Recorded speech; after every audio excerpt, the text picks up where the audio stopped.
assim, né, causou um impacto muito forte, assim, é um movimento inteiro na cidade de Igarapé, porque acho que é a Uzi Minas que explora lá, estava querendo expandir, aí é um monumento da cidade, é uma área que recebe escaladores do Brasil inteiro, principalmente da grande BH, porque é muito perto, desde os anos 2000, assim, e o pessoal conseguiu se organizar junto com os moradores, juntou os escaladores de Belo Horizonte, a Federação de Escalada, fizeram um movimento recentemente, já teve ou vai ter, né, o Abraço da Pedra Grande. Então, quando a gente questiona a mineração, a gente encontra muita resistência em todos os setores, mesmo entre os próprios praticantes do esporte, que tem medo de sofrerem represálias. E o praticante, não somente da escalada, mas dos esportes outdoor, né, ele tem essa oportunidade de estar imerso no ambiente natural. Olha que clima delicioso. Tem medo de perder tudo que você tem, mas você tem que defender aquilo que é ganhar pão, né? E a medo, né, que eles colocam lá da sirene, que aquilo perturba mentalmente, muitos e muitos anos, né? Desde a minha infância lá a gente já ouvia falar de casos de depressão gravíssimos, porque a cidade é uma depressão, né? Tirou tudo que tinha, ficou aquela depressão mesmo ali. Mas o barulho, gente, que é perturbador. Há um barulho na cidade que é uma coisa muito estranha. É uma explosão, assim, que é uma coisa ensurdecedora. Até, acho que 10 anos atrás, Belo Horizonte era o primeiro lugar em suicídios, né? E Itabira segundo. Eu sou psicóloga, né? Então eu tô falando desse lugar também. E aí agora, eu acabei de ouvir ali, né? Que é o primeiro lugar agora em Itabira. Isso me preocupa muito mais, né? É triste de ver. Eu fiquei, assim, por vezes, muito emocionada e o que a gente pode fazer? A gente fica consciente disso o tempo todo, né? Das ameaças da vida, né? Mas elas estão aí, né? Em todo momento, aqui agora, inclusive, existem ameaças aí, né? A gente não para para pensar nelas, mas existem. É uma ameaça real, concreta, né? De ameaça à vida. Sim. Né? Isso o tempo todo vira uma tortura. O outro vira e fala assim, que adianta uma sirene se a casa está a 50 metros da barragem, vai correr para onde? Correr como? Né? Correr de uma avalanche de lama? É o último suspiro, ridículo, que né? aquele senhor disse. Vai ser uma sirene para o cara suspirar, né? Eu fico imaginando você sair do seu portão e enxergar rota de fuga. Rota de fuga, olha que coisa A absurda. cidade toda está cheia daquelas coisas. Assim, que rota de fuga. A gente olha assim, se analisa, não tem como te fugir nesse lugar. Aconteceu a organização social da cidade toda em torno de uma empresa. Então tem um impacto subjetivo. Uma paisagem dessa de uma área de escalada, igual a gente viu, né? Eu recentemente ouvi um comentário, certo? A gente vai fazer a recuperação da área. Não existe a possibilidade de você fazer uma recuperação de uma área de calcário. Por melhor que seja a técnica, por demorar 10 mil anos para você fazer aquilo ali. Então, acabar com essa história de que existe possibilidade de recuperação de área de calcário. Não existe isso. Quem tiver um pouquinho de juízo não fala uma besteira dessa. Essa paisagem que a gente vê, ela demorou milhares de anos. Então, eu sou geólogo, conheço muito bem isso aí. Até nessa área aqui da Pedra Grande, eu trabalhei como geólogo na mineração ali ao lado e estava até relatando para o pessoal uma coisa que pouca gente conhece ali. Existe ali naquele local uma migração de um pássaro, águia chilena, que vai ali, choca, e só por isso já é motivo, tá? E na ocasião, quando eu trabalhava lá, eu consegui até que uma das mineradoras, não é só os Minas não, ali está cercado de mineração de tudo quanto é lado, não avançasse mais, porque só o ruído água chilena nunca mais. Então, tem toda uma justificativa para a gente fazer um tombamento imediato, rápido daquilo ali. Se a gente fizer um gráfico, olha, cada vez numa posição eu tenho qualidade ambiental e depois eu tenho o tempo. Eu não tenho a menor dúvida que cada vez mais a gente está tendo maior consciência ambiental. Então, se a gente fizer uma reta, ao longo do tempo, a consciência ambiental está melhorando muito. Essa é uma notícia boa, mas vamos ver o outro lado. Se eu fizer, usando também o mesmo gráfico, aonde a qualidade ambiental e o tempo, e fizer como é que são os impactos, a curva dos impactos é muito mais forte do que a curva da nossa responsabilidade, nossa consciência.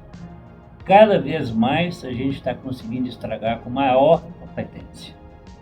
Cada vez mais a gente está vendo processos aí de mineração absolutamente ridículos, absurdos.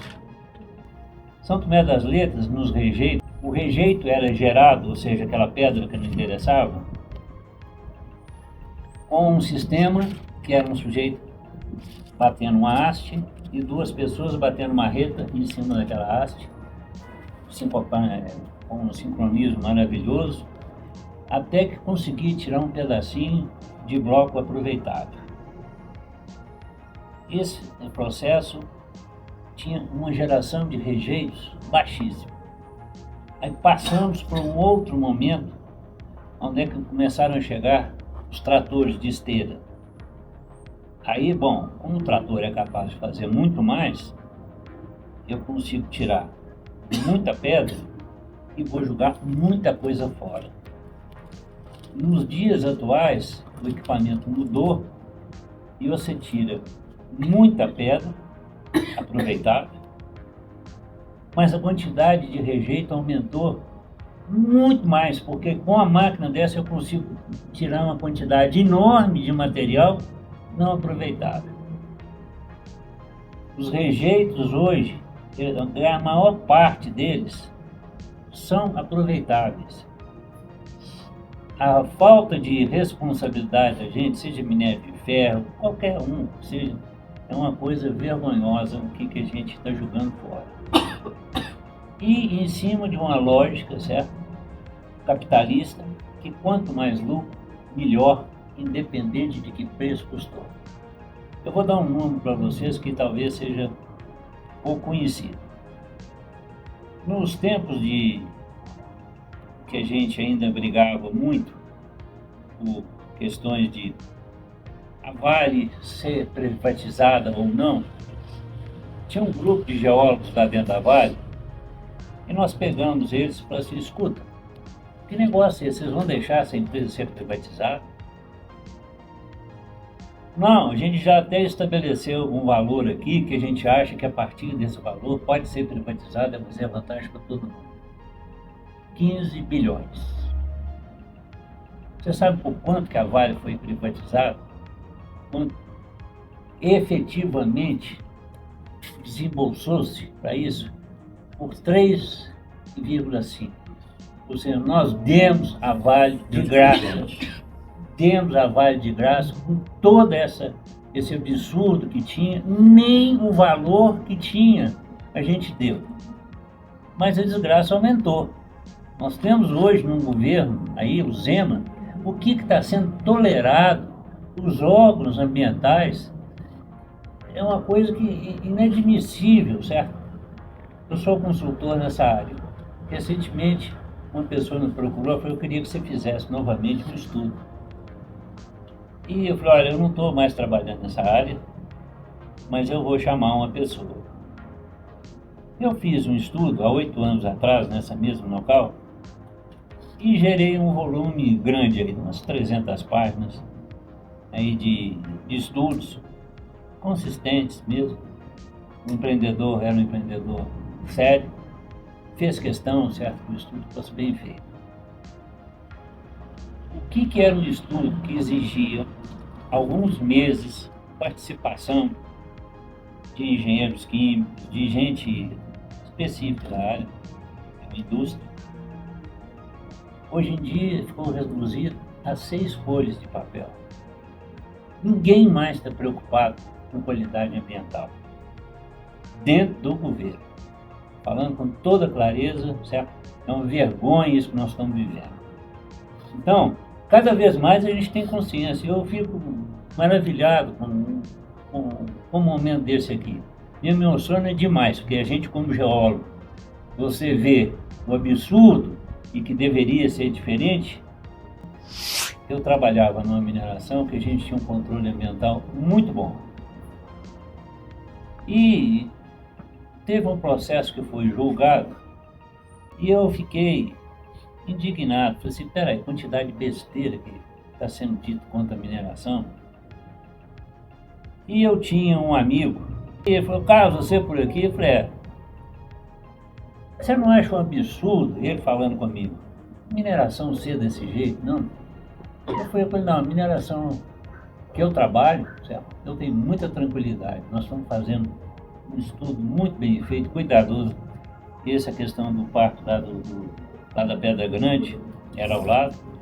E eu fiquei muito indignado. Aí ele falou assim, mas nós temos a necessidade dessa mineração. É para quem que é essa mineração? As pessoas estão lucrando, quem está lucrando com isso? E essa pessoa, por um acaso, é o Frei Gilvander, esse aí que apareceu hoje, trabalhando juntos, e ele me convenceu, certo, que a maior parte das minerações não tem a necessidade de existir. Está existindo para pouquíssimas pessoas. Vou dar um exemplo concreto. O que Lagoa Santa está ganhando com essa mineração daqui ao lado da gente? Nada. Já procurei os vereadores. Quanto é que nós estamos ganhando por essa extração? Não tem ninguém que responde isso. Os compromissos que foram assumidos no processo de licenciamento daqui não estão sendo cumpridos. O estudo inicial que foi feito lá, numa safadeza enorme, descobriu uma cavidade. Um estudo mais bem feito, no mesmo local, na mesma cava, 17 cavidades. E o processo estava funcionando sem licença durante muitos anos, a revelia completa de prefeitura, de o poder do Estado, e hoje está pior ainda.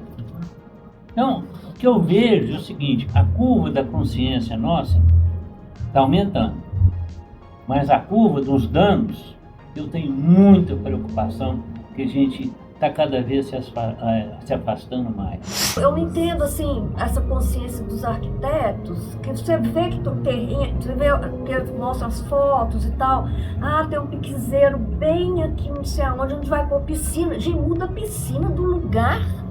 Não, vão arrancar um piquezeiro de não sei quantos anos, que é uma árvore protegida, e vão arrancar para pôr uma piscina, sendo um terreno enorme que a pessoa tem. Então é uma falta de bom senso, meu Deus do céu. E se você tem uma liderança comunitária, por exemplo, né, que vai fazer uma luta lá pelo Morro da Pedreira para impedir uma mineração, na época era uma família, mas se hoje for uma Vale que vai lá para poder fazer a mineração, eles vão colocar provavelmente um grupo de profissionais lá dentro da comunidade para poder destruir a liderança deste líder e colocar um fantoche no lugar dele que vai juntar a comunidade e vai defender os interesses da mineração, dizendo que vai gerar emprego e renda, entendeu? Que a mineradora tem que vir, porque é isso que vai ser a nossa redenção e tal. E assim vai conseguir apoio local, muitas vezes, para poder implantar o empreendimento.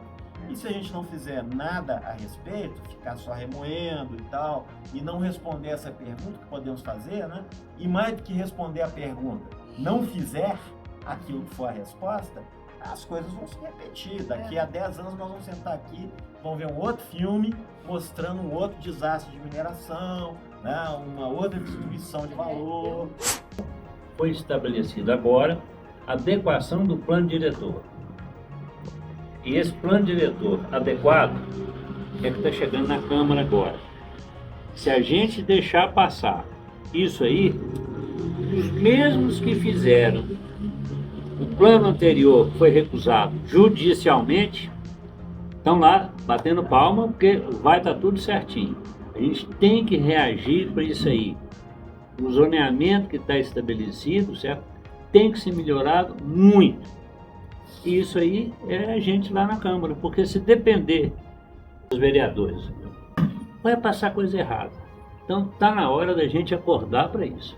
Sim.